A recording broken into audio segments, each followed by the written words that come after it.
Less than 2 years ago, LA Galaxy fans were boycotting home games to begin the 2023 season in protest of then club president Chris Klein, who had driven their club into the ground.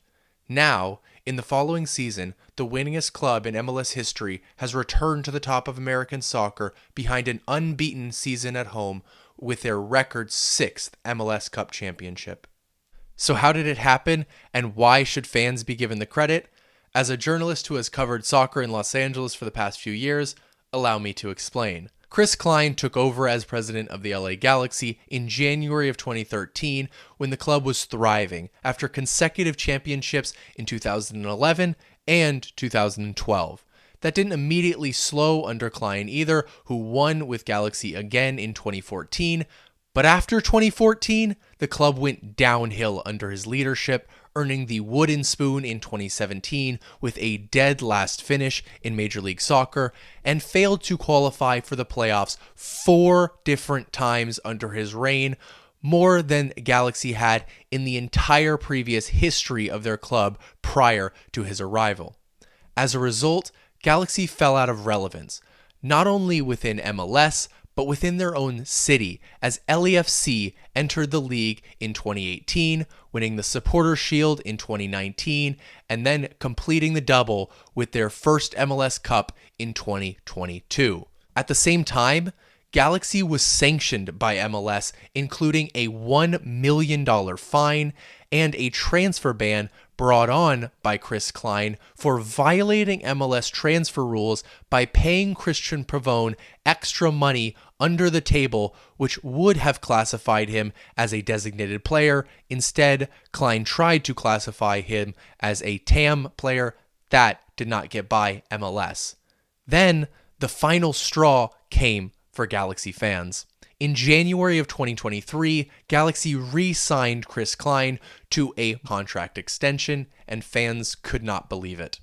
Their solution? Boycott home games until Klein was fired. As a member of the soccer media in Los Angeles, I can tell you there was skepticism around whether this would work or whether it would even last very long. Some had hope, but many figured that Klein would survive the storm, as many executives in his position might. Those people did not adequately account for the passion of LA Galaxy fans who remained committed until Klein was finally sacked by club owners AEG in May of 2023. So who did Galaxy hire instead? They went across town and hired former LAFC assistant general manager who helped lead their success, Will Kuntz.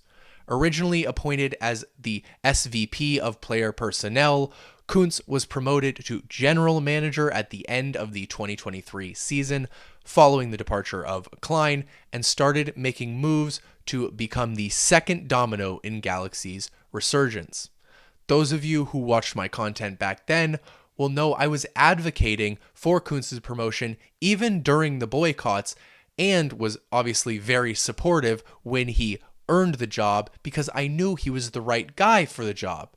But even said that, I didn't expect the success that came. Seemingly every decision that Kuntz made was an improvement on those of Chris Klein. Chris Klein signed designated players like Kevin Cabral, who is widely seen as the worst designated player in LA Galaxy history and potentially all of MLS, Douglas Costa, who was unsuccessful, of course, Christian Pavone, who brought sanctions, and he went for aging big names like Zlatan Ibrahimovic and Chicharito. The one good signing, you could say, was Ricky Puig, but Klein was not able to build a team around him because of the way that he allocated funds. Will Kuntz, however, was. Will Kuntz decided he's going to spend his money in attack, but not in the striker position, on the wings. He brought in prime Joseph Paintsil, who in my opinion was a player ready to go to the Premier League. He is of that quality and that level, but instead he decided to be a star player in MLS and come and win a championship. The other wing, he brought in a player named Gabriel Peck, the Brazilian who I watched in the pre-Olympic tournament and was honestly not really impressed.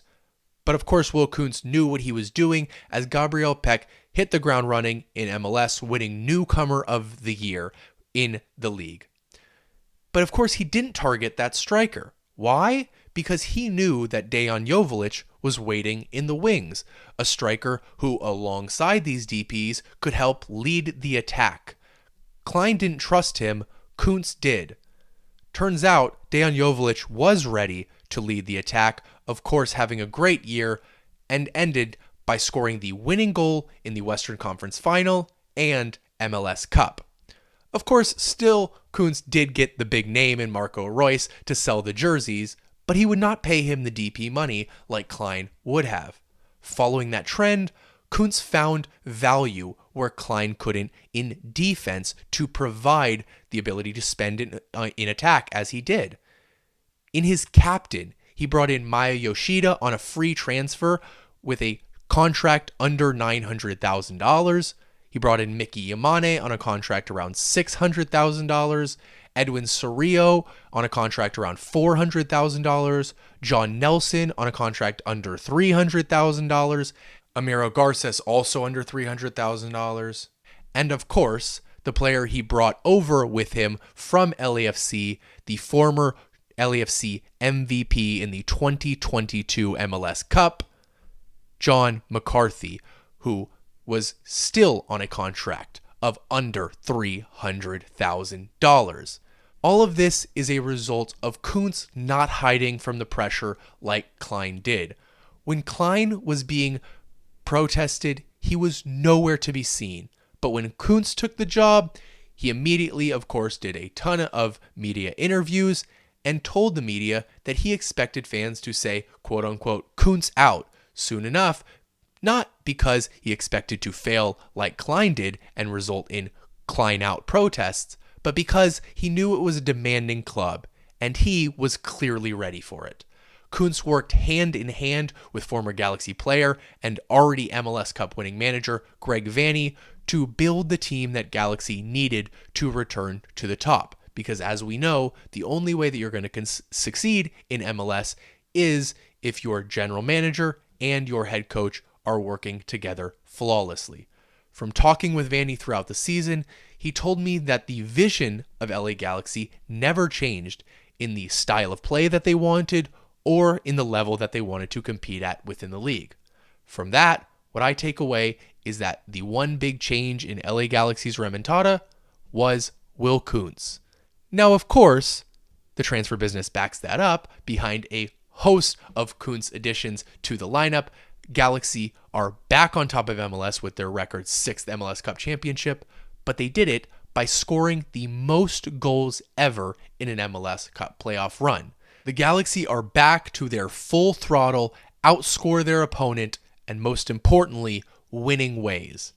The resources and attraction of LA Galaxy have always been there and always will be, but the club needed to be run well. That was not the case under Chris Klein, and without the fans, that would still be the case today. Instead, the fans made sure that their voice was heard and returned their club to greatness. Congratulations, LA Galaxy fans, and well done.